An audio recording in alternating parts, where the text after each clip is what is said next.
لله نحمده ونستعينه ونستغفره ونؤمن به ونتوكل عليه ونعوذ بالله من شرور أنفسنا ومن سيئات أعمالنا من يهده الله فلا مضل له ومن يضلله فلا هادي له ونشهد أن لا إله إلا الله وحده لا شريك له ونشهد أن سيدنا ومولانا محمدا عبده ورسوله صلى الله عليه وعلى آله وأصحابه وأزواجه وذرياته وسلم تسليما كثيرا كثيرا أما بعد فأعوذ بالله من الشيطان الرجيم بسم الله الرحمن الرحيم يا أيها الذين آمنوا ادخلوا في السلم كافة ولا تتبعوا خطوات الشيطان إنه لكم عدو مبين.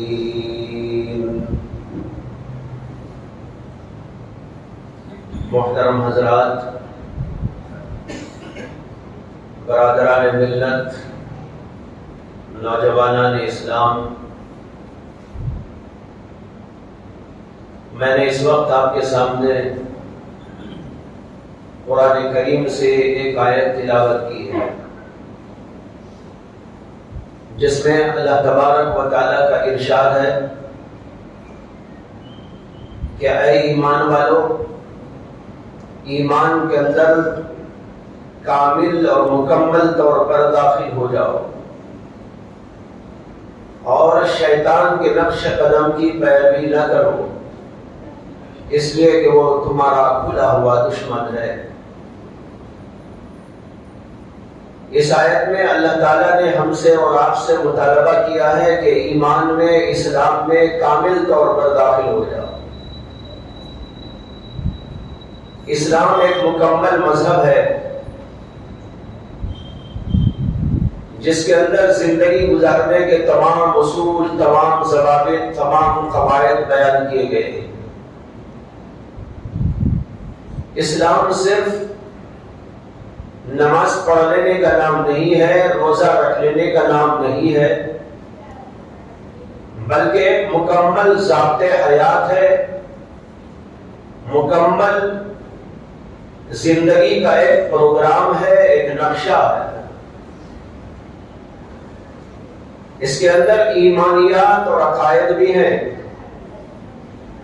اور اس کے اندر عبادات کا ذکر بھی ہے، اس کے اندر معاشرت کی تعلیم بھی ہے، اس کے اندر اخلاق اور کردار کا درس بھی ہے، اور اسی کے ساتھ اس کے اندر معاملات کا، لین دین کا اصول و ضابطہ بھی بیان کیا گیا ہے، یہاں تک کہ شریعت کے اندر سیاست بھی سکھائی گئی۔ امام شافعی رحمۃ اللہ علیہ کا قول ہے کہ انہوں نے فرمایا کہ وہ شریعت نہیں جس میں سیاست نہ ہو، اور وہ سیاست نہیں جو شریعت کے تابع نہ ہو۔ تو معلوم ہوا کہ ایک مکمل ضابطہ ہے، مکمل قانون ہے، زندگی کا اصول ہے، زندگی کا طریقہ ہے جس کو اسلام کہتے ہیں۔ لیکن آج ہم لوگوں نے کچھ چیزوں کو اسلام میں داخل سمجھ کر اس کو زندگی میں لے لیا ہے، لیکن بہت ساری چیزوں کو ہم نے اپنی زندگی سے نکال دیا۔ ایک بہت اہم ٹاپک ہے، بہت اہم عنوان ہے، اور اس پر گفتگو کے لیے ایک مجلس تو کافی نہیں ہو سکتی، لیکن یہاں مجھے عنوان دیا گیا ہے اصلاح معاشرے کا، اس لیے میں نے یہ بات آپ کے سامنے گزارش کی کہ اسلامی معاشرہ جو بنتا ہے وہ ان تمام چیزوں کا حامل ہوتا ہے، ان تمام عناصر کا جامع ہوتا ہے۔ جب یہ ساری چیزیں آتی ہیں تو اسلامی معاشرہ پیدا ہوتا ہے۔ اگر ان میں کوئی کمی رہ جائے تو اسلامی معاشرہ پیدا ہی نہیں ہوتا۔ حضرات صحابہ کرام رضوان اللہ تعالیٰ علیہ مجمعین کا جو معاشرہ تھا وہ ہمارے لیے ایک نمونہ ہے، ہمارے لیے ایک اسوہ ہے۔ اس کے اندر ہم دیکھتے ہیں تو سب کچھ نظر آتا ہے۔ اسلامی معاشرے کی چند باتیں آپ کے سامنے عرض کرتا ہوں جس سے کہ ہم یہ اندازہ کر سکتے ہیں کہ ہمارے اندر کیا چیز پائی جا رہی ہے اور کیا چیز نہیں پائی جا رہی ہے۔ سب سے پہلی بات ایمان ہے۔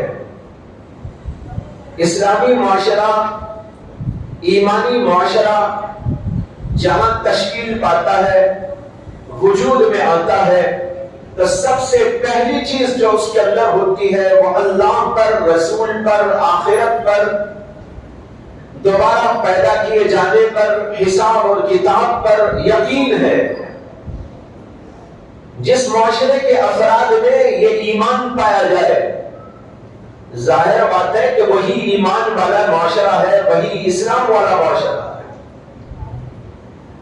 صحابہ کرام کو اللہ کے نبی علیہ السلام نے تربیت دی ایمان کی، اللہ پر یقین، اللہ کے رسول پر یقین، آخرت پر یقین، حساب اور کتاب پر یقین۔ جب یہ چیزیں ان کے اندر موجود تھی تو ان کا لمحہ لمحہ اللہ کی رضا جوئی میں صرف ہوتا تھا۔ ڈر کر، خوف کھا کر اپنی زندگی کی اصلاح کر لیتے تھے۔ ان کے ذہن کے اندر ہر وقت یہ تصور کہ آخرت آنے والی ہے، موت آنے والی ہے، آخرت میں مجھے جانا ہے، حساب اور کتاب ہوگا، اللہ کے سامنے کھڑا ہونا اور اللہ کے سامنے پوچھا جانا، اللہ کے سامنے میرا حساب اور کتاب ہونا، یہ یقینی ہے۔ اس لیے وہ اپنی زندگیوں کو بنا لیتے تھے۔ کیا مجال ہے کہ ان کے اندر غلط رویہ آ جائے؟ کیا مجال ہے کہ وہ نمازوں کو چھوڑ دیں؟ کیا مجال ہے کہ وہ اللہ کی نافرمانی کرنے لگے؟ کیا مجال ہے کہ وہ رسول اللہ صلی اللہ علیہ وسلم کی نافرمانی کرنے لگے؟ اس لیے کہ ان کا ایمان بنا ہوا ہے۔ جب ایمان بنا ہوا ہوتا ہے تو اس کی زندگی چینج ہو جاتی ہے، اور ایمان بنا ہوا نہیں ہوتا تو اس کی زندگی میں کوئی انقلاب نہیں آتا۔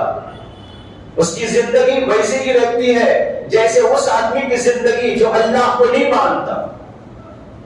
زبانی کو کہتا ہے آمنت باللہ، زبانی کو کہتا ہے میں آخرت پر ایمان لایا، لیکن اس کے دل کے اندر یہ یقین گھس نہیں گیا، یہ یقین رچ نہیں گیا، یہ یقین بس نہیں گیا، تو نتیجہ ہوتا ہے کہ اس کی زندگی کے اندر کوئی خاص تبدیلی نہیں آتی۔ تو سب سے پہلی چیز ہے اللہ پر، رسول پر، آخرت پر یقین کامل ہونا۔ یہ اسلامی معاشرے کی سب سے پہلی بنیاد ہے اور سب سے پہلی اینٹ ہے جس کو رکھ کر اسلامی معاشرے کی تعمیر ہوتی ہے۔ دوسری چیز جو اسلامی معاشرے میں پیدا ہوتی ہے وہ ہے تقویٰ و طہارت، پاکیزگی۔ قرآن کریم کے اندر جگہ جگہ حکم دیا گیا ہے، یا ایھا الذین آمنوا اتقوا اللہ، یا ایھا الذین آمنوا اتقوا اللہ، اے ایمان والو اللہ کا لحاظ کر کے زندگی گزارو۔ یہ ترجمہ ہے اتقوا اللہ کا۔ عام طور پر اس کا ترجمہ کرتے ہیں اتقوا اللہ، اللہ سے ڈر کر زندگی گزارو۔ حضرت مولانا مفکر اسلام ابو الحسن علی ندوی نور اللہ مرقدہ نے اس کا ترجمہ کیا، انہوں نے کہا اس کا ترجمہ ہوتا ہے اللہ کا لحاظ کرتے ہوئے زندگی کرو۔ آنکھ اٹھاؤ تو اللہ کا لحاظ کرو، قدم بڑھاؤ تو اللہ کا لحاظ کرو، کھاتے ہوئے، پیتے ہوئے، چلتے ہوئے، پھرتے ہوئے اپنی زندگی کے ہر موڑ میں، اپنی زندگی کے ہر کام میں اللہ کا لحاظ کرتے ہوئے زندگی کرو۔ جیسے ہم کہتے ہیں ارے بھائی باپ کا لحاظ کر لو، ارے بھائی ماں کا لحاظ کر لو، ذرا استاد کا لحاظ کر لو۔ جب آدمی لحاظ کرنے پہ آتا ہے ہر چیز میں لحاظ کرتا ہے،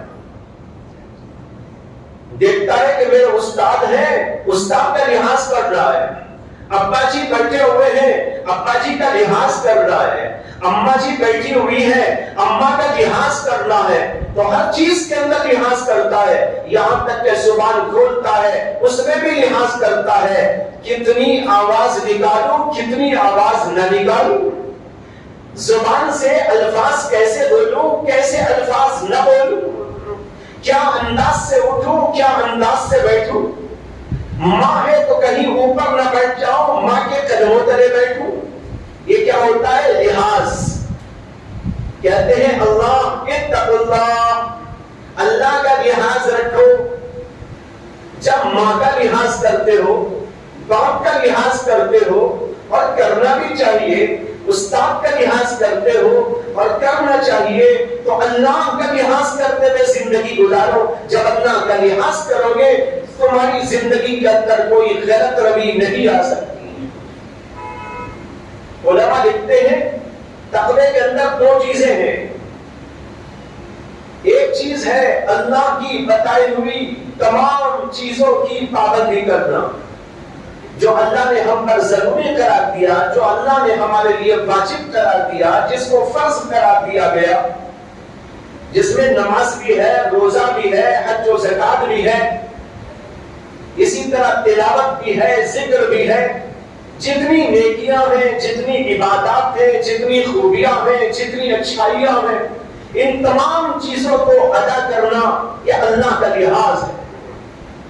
اور دوسرا کام ہے نافرمانی کو چھوڑ دینا، جن جن چیزوں سے اللہ نے منع کر دیا، جن جن چیزوں سے اللہ نے ہمیں اور آپ کو رک جانے کا حکم دیا، ان تمام چیزوں سے رک جانا۔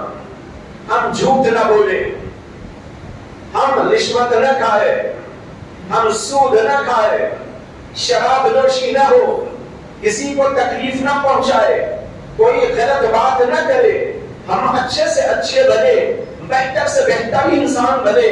یہ ہے تقوی کے اندر داخل دوسری چیز۔ ایک ہے تمام اچھائیوں اور نیکیوں اور خوبیوں کو ادا کرنا، انجام دینا، اور دوسری چیز ہے تمام گناہوں سے برائیوں سے انسان کا بچ جانا۔ یہ ہوئی دوسری چیز۔ مجھے یاد آیا کہ ایک دفعہ حضرت سیدنا امیر المؤمنین عمر بن الخطاب رضی اللہ تعالی عنہ کے دربار میں حضرت ابی بن کعب آئے۔ حضرت عمر نے ان سے پوچھا کہ تم بہت بڑے عالم ہو، بہت بڑے فاضل ہو۔ حضرت ابی بن کعب بہت بڑے عالم تھے، صحابہ میں ان کا بہت اونچا مقام تھا۔ حضرت عمر نے ان سے کہا کہ اللہ نے آپ کو بڑا علم عطا کیا ہے اور تم اگلی اور پچھلی کتابوں کے علم کو جانتے ہو، ذرا مجھ کو یہ بتاؤ کہ تقوی کسے کہتے ہیں؟ تو حضرت ابی بن کعب نے عرض کیا کہ حضرت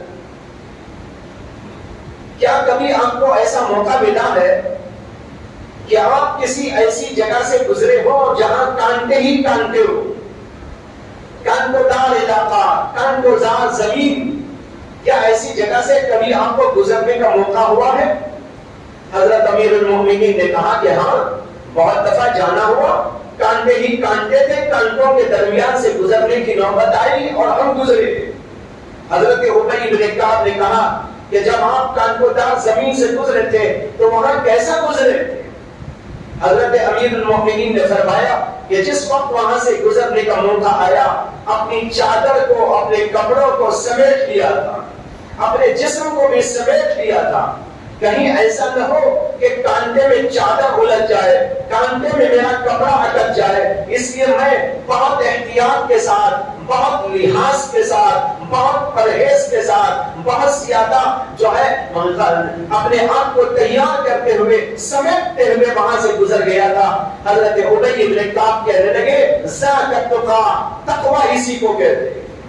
کیا اچھی مثال دی، کیسے بہترین انداز سے سمجھا دیا. انہوں نے کہا تقویٰ اسے کہتے ہیں کہ تب تم اس دنیا کے اندر زندگی گزارو تو ہر گناہ سے بچنے، ہر غلط کام سے بچنے، ہر برائی سے بچنے کی کوشش کرتے ہوئے گزر جاؤ.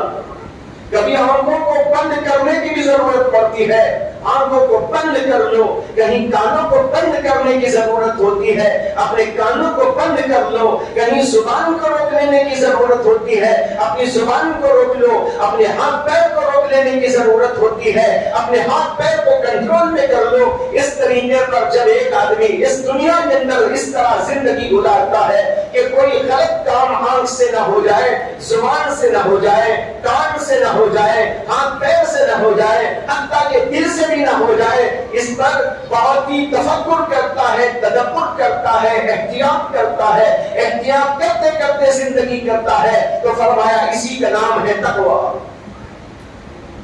اس کی مشق کرنے کی ضرورت ہوتی ہے.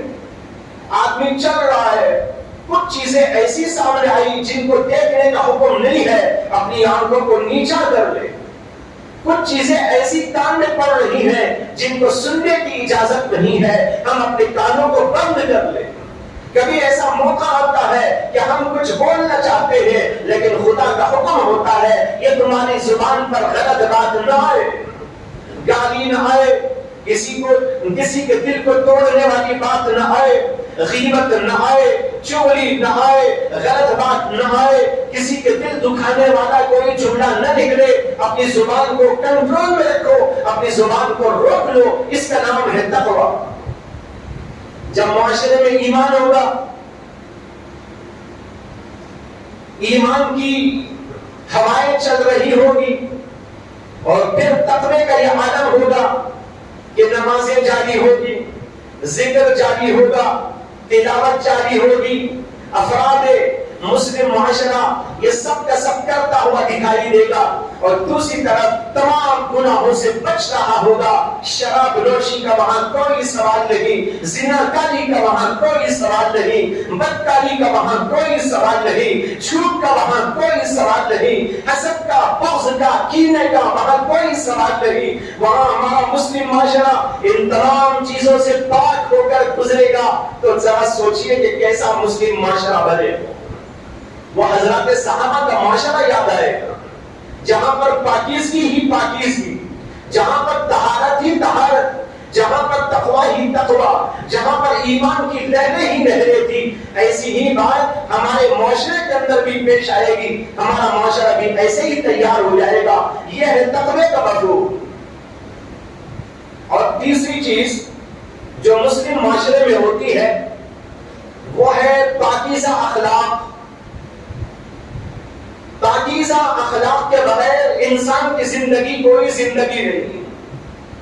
اس لیے معاشرت، اسلامی معاشرت جہاں بنے گی، اسلامی معاشرہ جہاں تشکیل پائے گا، وہاں پر یہ بھی ضروری ہوگا کہ بہترین اخلاق کے نمونے وہاں موجود ہوں، بلکہ ہر فرد مسلم اخلاق کا نمونہ ہو. زبان کے اعتبار سے، اپنے دل کے اعتبار سے، اپنے کردار کے اعتبار سے، اپنے اعمال کے اعتبار سے وہ ایک نمونہ بن کر ہم کو دکھائے، ساری دنیا کو دکھائے. مسلمان اس کو کہتے ہیں. حضرات صحابہ کیسے تھے؟ لوگ کہتے ہیں کہ تلوار کے زور سے اسلام پھیلا. نہیں، تلوار کے زور سے نہیں پھیلا، اخلاق کے زور سے پھیلا. نبی کا اخلاق، صحابہ کرام کے اخلاق، ہر فرد کے اخلاق ایسے اونچے اور ایسے پاکیزہ کہ لوگ دیکھتے تھے. جو اسلام کے اندر داخل ہوتے چلے جاتے تھے ان کا انداز زندگی ایسا تھا کہ دیکھنے والے متاثر ہوئے بغیر نہیں رہ سکتے.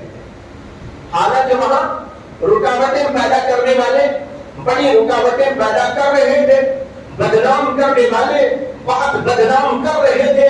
نبی علیہ السلام کو بدنام کرنے والے نبی علیہ السلام کو بدنام کر رہے تھے. حضرات صحابہ پر حد گیری کرنے والے حد گیری کرتے جا رہے تھے. لیکن یہ کچھ لوگ تھے. لیکن بھائیوں، جب عام آدمی دیکھتا تھا، جب لوگ دیکھتے تھے، ان کا اخلاق دیکھتے تھے، ان کا کردار دیکھتے تھے، ان کی پاکیزگی کو دیکھتے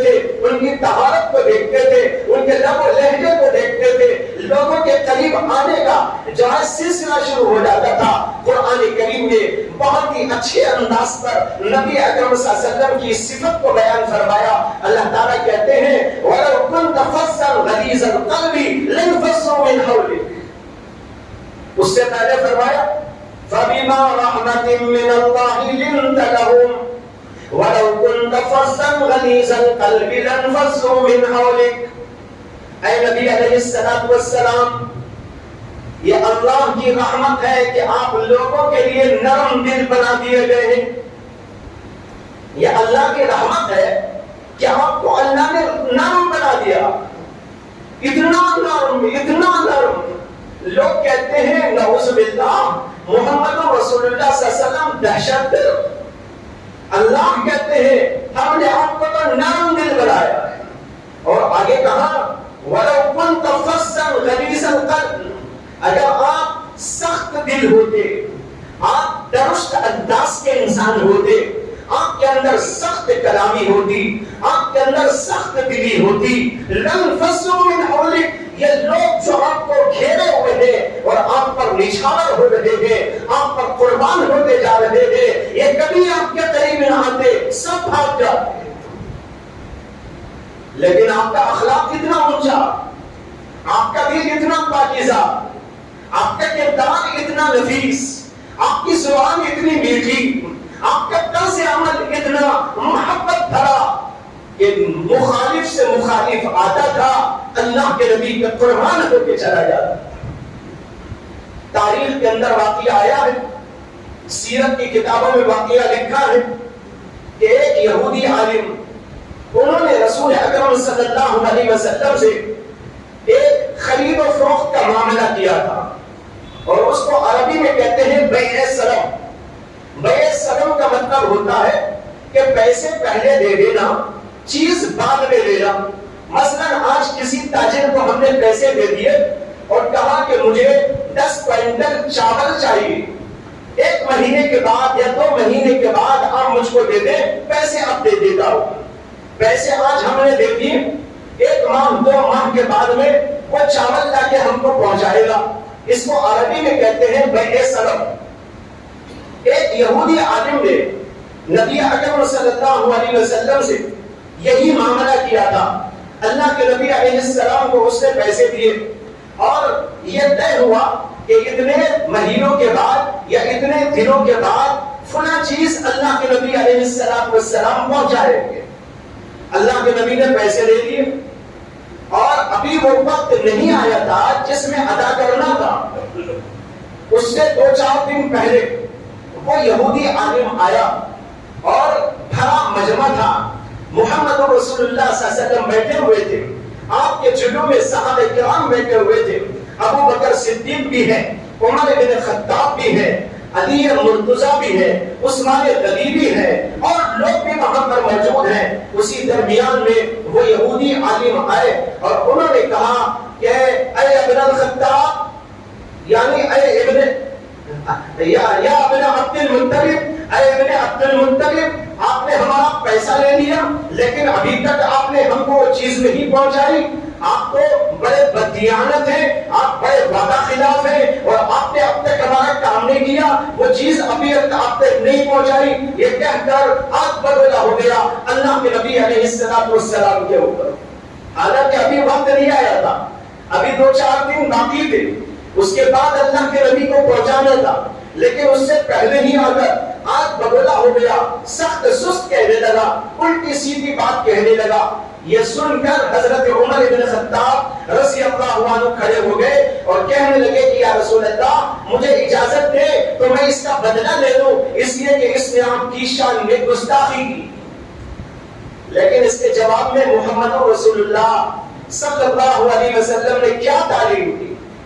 اللہ کے نبی علیہ السلام نے فرمایا کہ اے عمر، تمہارا یہ انداز ٹھیک نہیں ہے، تمہیں چاہیے تھا کہ معاملے کو پہلے پوچھتے کہ کیا ہے، اور کہا اگر میری غلطی ہے تو مجھ کو بتاتے، اس کی غلطی ہے تو اس کو بتاتے. حالانکہ اللہ کے نبی علیہ السلام تو معصوم ہے، اللہ کے نبی علیہ السلام کو تو اللہ نے معصوم بنا کر بھیجا. نبی سے کبھی کوئی گناہ نہیں ہو سکتا، نبی سے کوئی ایسی ویسی بات سرزد نہیں ہو سکتی. اللہ نبی کو ساری دنیا انسانیت کے لیے ہدایت بنا کر بھیجتا ہے, نمونہ بنا کر بھیجتا ہے, اسوہ بنا کر بھیجتا ہے, قدوہ بنا کر بھیجتا ہے. وہی اگر غلط الٹا سیدھا کرے تو ظاہر بات ہے لوگوں کو ہدایت کیسے ہو سکتی ہے؟ نبی کو اللہ معصوم بنا کر بھیجتے ہیں, لیکن اس کے باوجود اللہ کے نبی علیہ السلام کا طرز عمل یہ تھا کہ آپ نے کہا کہ عمر ایسا مت کرو, بیٹھ جاؤ. اور پھر اس کے بعد اللہ کے نبی علیہ السلام نے حضرت سیدنا بلال حبشی رضی اللہ تعالیٰ عنہ سے فرمایا کہ ان کو اتنی رقم دینی ہے, یہ اب ان کو دے دیجیے اور اس کے ساتھ اتنی مزید ملا کر دے دو. چنانچہ جتنی رقم تھی اس سے زیادہ ملا کر حضرت بلال حبشی رضی اللہ عنہ نے اسی وقت اس کے حوالے کیے. اللہ کے رسول نے فرمایا ابھی 2-4 دن تو تمہارے اس معاملے میں باقی تھے, لیکن تم نے پہلے ہی مطالبہ کیا ہے, اس لیے تمہاری رقم واپس کرتا ہوں. یہ آدمی وہاں سے لے کر ذرا سا آگے بڑھا اور پھر دوبارہ واپس مجلس کے اندر آیا اور آ کر کہنے لگا مجھے ایمان کے اندر داخل کر لو, اشہد ان لا الہ الا اللہ واشہد ان محمد عبدہ ورسولہ. یہ کہ اللہ کے نبی صلی اللہ علیہ وسلم پر قربان ہو گیا وہ عالم جو یہودیوں کا بہت بڑا عالم مانا جاتا تھا. لوگوں نے پوچھا کہ کیا ہوا؟ کہنے لگا اصل میں تمہیں آزمانے کے لیے آیا تھا. ہماری جو پرانی کتابیں ہیں, تورات ہے, اس کے اندر نبی آخر الزمان کی صفات لکھی ہوئی تھی. میں نے ساری صفات کو آزما لیا تھا, وہ ساری صفات ان کے اندر موجود تھی, لیکن ایک صفت کی آزمائش باقی تھی. ہماری کتابوں میں لکھا تھا وہ نبی آخر الزمان وہ ہوں گے کہ کوئی ان کے اوپر ظلم کرے وہ معاف کریں گے, کوئی ان کے ساتھ بد کلامی کرے وہ اس کے لیے دعائیں دیا کریں گے, ان کے ساتھ میں غلط روی اختیار کرے وہ اس کے ساتھ میں دعاؤں کا معاملہ کریں گے. یہ ہماری پرانی کتابوں کے اندر لکھا ہوا تھا. میں آزمانے کے لیے آیا تھا, یہ وہی آخر الزمان ہے یا کوئی اور اس کو دیکھنے کے لیے آیا. اور میں نے جان بوجھ کر یہ سب کچھ کیا تھا. میں آج بگولا جان بوجھ کر ہوا تھا, غلط بیانی آج جان بوجھ کر رہا تھا تاکہ ان کی آزمائش کروں. آج مجھے پتہ چل گیا ساری صفات ان کے اندر موجود ہے, سارے اوصاف ان کے اندر موجود ہے, اور یہ آخری جو چیز مجھ کو دیکھنی تھی وہ بھی آج میں نے دیکھ لی ہے. اب مجھے یقین آ گیا یہی نبی آخر الزمان ہے, اس لیے میں ایمان لاتا ہوں اشہد ان لا الہ الا اللہ. بھائیو یہ ہے وہ چیز جو اللہ کے نبی نے ہم کو سکھائی. آپ کی پوری زندگی اسی اخلاق کے درس میں, لوگوں کو بنانے اور سنوارنے کے درس میں, ان کے اندر بہترائی پیدا کرنے کے درس میں, کوئی غلط روی اختیار کرے تو معاف کر دینے کے درس میں, کوئی گالی بگے تو اس کو دعا دینے کے درس میں اللہ کے نبی کی پوری زندگی اسی کے اندر گزر گئی. کیا کیا کیا گیا آپ کے خلاف, کیسے کیسے حادثات اور کیسے کیسے واقعات پیش آئے نبی اکرم صلی اللہ علیہ وسلم کے دور میں, لیکن ہر موقع پر اللہ کے نبی کا کردار, ہر موقع پر نبی آخر الزمان صلی اللہ علیہ وسلم کا طرز عمل یہی تھا. معاف کرتے تھے, بہترین اخلاق پیش کرتے تھے, لوگوں کے ساتھ حسن سلوک سے پیش آتے تھے, اور پھر ایسا کردار تھا جھوٹ کبھی آپ کی زبان میں نہیں آیا, غلط کوئی بات آپ کی زبان پر نہیں آئی. حدیث میں صحابہ کرام فرماتے ہیں لم یکن فاحشہ ولا متفحشہ, آپ گالی پکڑنے والے نہیں تھے, کوئی بے حیائی کی بات آپ کی زبان پر کبھی نہیں آتی تھی, کبھی آپ کی زبان پر غلط کوئی بات نہیں آتی تھی, بڑے بہترین انداز سے گفتگو ہوتی تھی, سننے والا نشان ہوتے چلے جاتا تھا. یہ ہے وہ تیسری بات کہ اسلامی معاشرہ اخلاق سے آراستہ پیراستہ ہوتا ہے, اس کے اندر بہترین اخلاق کے نمونے ہوتے ہیں. وہ جھوٹے نہیں ہوا کرتے, وہ دھوکے بازی نہیں کیا کرتے. ایک زمانہ تھا لوگ مسلمانوں کو دیکھ دیکھ کر, جیسے کہ میں نے ابھی کہا, اللہ کے نبی کو دیکھ کر, صحابہ کرام کو دیکھ کر, ان کی اولاد کو دیکھ کر اسلام کے اندر چوک در چوک داخل ہوتے چلے جاتے تھے. درس دینے کی ضرورت نہ پڑتی تھی, کچھ بولنے کی ضرورت نہ پڑتی تھی, کسی کو دعوت دینے کی ضرورت نہ پڑتی تھی, لوگ متاثر ہو کر دین میں آتے تھے. تاریخ کے اندر واقعہ لکھا ہے حضرات صحابہ کرام کی اولاد کا اولاد کا کہ ان لوگوں نے ایک نئے ملک میں جانے کا فیصلہ کیا اور تاجر بن کر گئے، بزنس مین بن کر گئے۔ وہاں پر جا کر انہوں نے دکانیں کھول لی، کسی نے چاول اناج کی دکان، کسی نے کپڑے کی دکان، کسی نے جوتے کی دکان، کسی نے اور کسی چیز کی دکان، مختلف لوگوں نے وہاں جا کر دکانیں لگائی۔ 10-15 آدمیوں کی یہ جماعت تھی، سارے کے سارے بزنس مین تھے، لیکن ان کا مقصد تھا اسلام کا نمونہ لوگوں کے سامنے پیش کرنا۔ وہاں پر جا کر دکانیں کھول لی اور 2 سال تک اپنی دکانیں چلاتے رہے، لیکن دکان چلانے کا انداز ایسا تھا جس کے اندر سچائی ہی سچائی، جھوٹ کا نام و نشان نہیں اور دھوکے کا نام و نشان نہیں، اخلاق بڑے عمدہ، زبان بڑی پیاری، لوگ چوک تک چوک ان کی طرف آتے تھے۔ ساری دکانیں ٹھپ ہو گئی، ان کی دکانیں چلنے لگی، اس لیے کہ لوگوں کو سمجھ میں آ گیا یہاں چیز ملتی ہے وہ سب سے اچھی ملتی ہے، سستے میں ملتی ہے، دھوکہ بالکل نہیں ہوتا، کہیں پر جھوٹ یہ لوگ نہیں بولتے، اخلاق بھی بڑے اچھے ہیں، بات کرتے ہیں تو جویا کہ موتی جھڑتے ہیں، بات کرتے ہیں دل کے اندر اثر ہوتا ہے۔ ایسے لوگ تھے، لوگ انہی کی دکانوں پر آ کر خریدنا شروع کر دیتے ہیں۔ 2 سال تک یہ سلسلہ چلتا رہا۔ انہوں نے کسی سے نہیں کہا کہ تم اسلام میں آ جاؤ، انہوں نے یہ بھی نہیں کہا کہ ہم مسلمان ہیں، انہوں نے کسی کو یہ بھی نہیں بتایا ہمارا اسلام کوئی مذہب ہے، لیکن کردار پیش کیا، عمل پیش کیا، انداز زندگی پیش کیا، ایک بہترین نمونہ پیش کیا۔ اس کے بعد انہوں نے ایک دن مشورہ کیا اور یہ طے کیا کہ کل ہم اپنی دکانیں بند کر کے چھوڑ کر سارا ساز و سامان بند کر اپنے وطن کو جانے کا فیصلہ کر لیں۔ چنانچہ اس کے بعد جب دوسرا دن آیا تو وہ لوگ آ کر اپنا سامان باندھنے لگے، لوگ خریدنے کے لیے آئے تو انہوں نے کہا بھائی اب تو ہم اپنے وطن کو جا رہے ہیں، آج بیکار نہیں بند ہو گیا، ہمارا کاروبار ہم نے یہاں سے ختم کر دیا ہے، اب ہم اپنا سارا ساز و سامان باندھ کر اپنے وطن جا رہے ہیں۔ لوگ کہنے لگے آپ لوگ ہمارے وطن کو چھوڑ کر جا رہے ہو، ہم تو آپ کو جانے نہیں دیں گے۔ اب لوگ آ رہے ہیں اور یہاں بحث ہو رہی ہے، وہ کہتے ہیں ہمارے بیوی بچے وہاں ہیں، ہمارے بیوی بچے عرب میں ہیں، کوئی کہتا ہے مدینے میں ہے، کوئی کہتا مکے میں ہے، کوئی کہتا مصر میں ہے، کوئی کہتا فلاں جگہ پر ہے، ہم کو تو وہاں پر جانا ہے۔ اور یہ لوگ کہتے ہیں نہیں ہم آپ کو جانے نہیں دیں گے، آپ ہماری بستی میں رہیے گا، یہیں پر دکان چلائیے گا، اپنے بچوں کو یہاں بلا لیجئے گا، اپنی بیویوں کو یہاں بلا لیجئے گا، اپنے خاندان کو یہاں بسا لیجئے، ہم آپ کے لیے انتظامات کریں گے، ہم آپ کو چھوڑ کر یہاں سے جانے نہیں دیں گے۔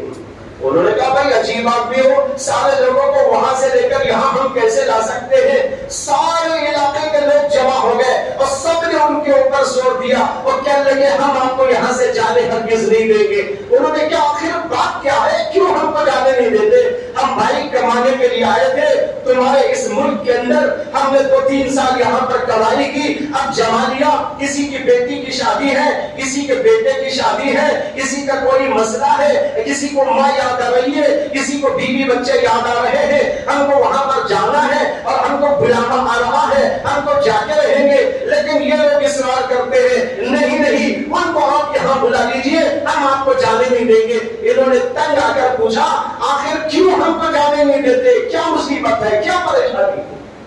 انہوں نے کہا تمہارے اخلاق نے ہم کو تمہارا گرویدہ بنا دیا ہے، تمہارے انداز نے، تمہاری زندگی کے طرز نے، تمہارے طریقے کار نے، تمہاری زبان کی سچائی نے، تمہارے اندر کے اخلاق نے، تمہارے دل کی پاکیزگی نے ہمارے دلوں کو موہ لیا ہے، ہم آپ کو چھوڑ کر زندگی نہیں گزار سکتے، آپ کے جیسے لوگ ہم نے کبھی نہیں دیکھے تھے، یہاں تو سارا معاملہ الٹا تھا، یہاں کرپشن تھا، یہاں جھوٹ تھا، یہاں دھوکہ تھا، یہاں بے ایمانی تھی، یہاں غلط کاری تھی، آپ لوگوں کی وجہ سے بڑے اچھے لوگ ہم نے دیکھ لیے تھے، اب تم چلے جاؤ گے تو ہماری آنکھیں ترستی رہ جائیں گی، پھر ایسے لوگوں کو دیکھنے ہم آپ کو جانے نہیں دیں گے۔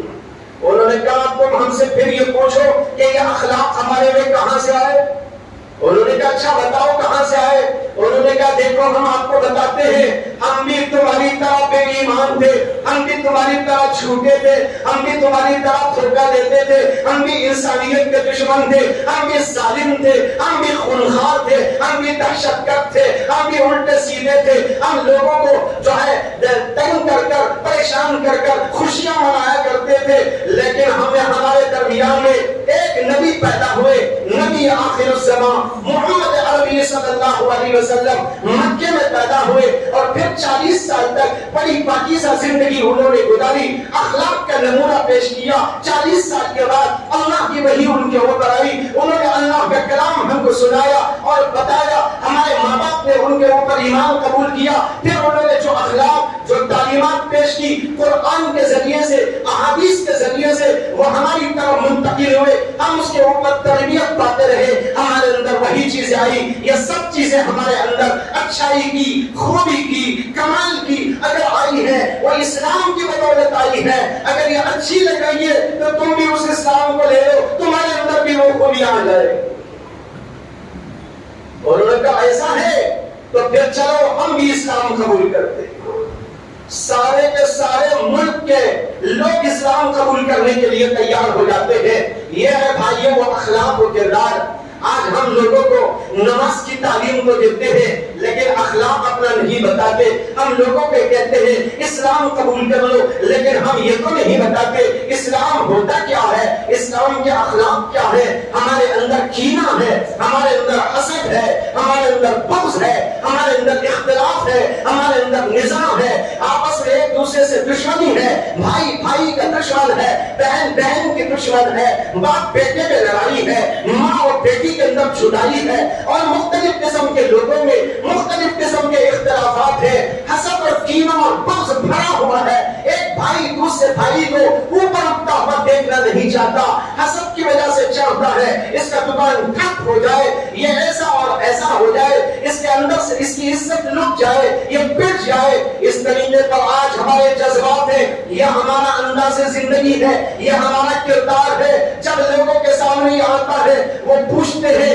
اور سوچتے ہیں ارے اسلام اسی کو کہتے ہیں جس کے اندر یہ مارنے مرنے والے، جس کے اندر یہ ایک دوسرے کے خلاف حسد اور بغض اپنے دلوں میں پالنے والے، ایک دوسرے سے نفرت کرنے والے، بھائی بھائی کا دشمن بنا ہوا ہے، اسی کا نام اسلام ہے، پھر وہ اسلام سے دور ہوتے چلے جاتے ہیں۔ بھائیوں آج مسلم معاشرے کو ان بنیادوں پر تشکیل دینے کی ضرورت ہے، وہاں ایمان بھی ہو اللہ پر، اللہ کے رسول پر، آخرت پر، آخرت کی باتوں پر، آخرت میں جواب دہی کے احساس پر، اور پھر اسی کے ساتھ تقویٰ و طہارت اس کے اندر موجود ہو، نیکی ہی نیکی کی فضا موجود ہو۔ آج ہمارے اندر کتنے لوگ ہیں جو نماز نہیں پڑھتے، روزہ نہیں رکھتے، ذکر نہیں کرتے، تسبیح نہیں پڑھتے، اللہ کو یاد نہیں کرتے۔ اسی طور پر یہ بھی دیکھا جاتا ہے تقوی کی دوسری چیز یہ ہے کہ گناہوں سے بچے۔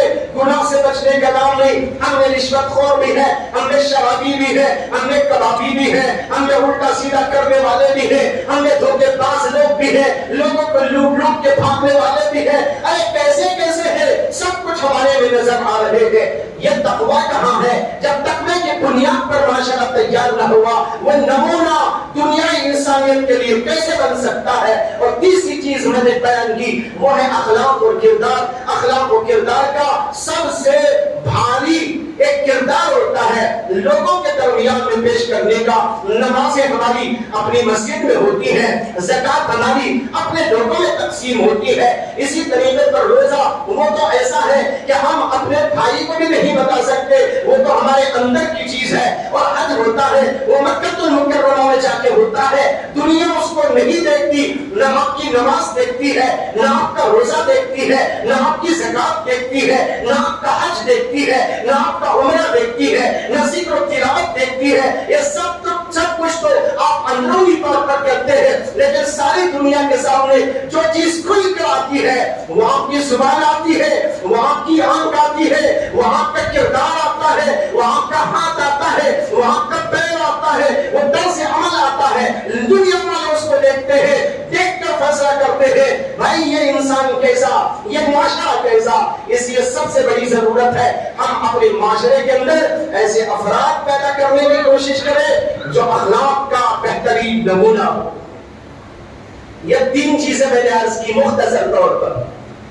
ان 3 چیزوں کو بنیاد بنا کر اگر یہاں بیٹھا ہوا معاشرہ اپنے اپنے طور پر یہ سوچ لے کہ مجھے ایمان بنانا ہے، مجھے تقویٰ و طہارت کی زندگی گزارنا ہے، اور اخلاق اور کردار کے اعتبار سے مجھے اعلیٰ مقام پر فائز ہو جاتا ہے.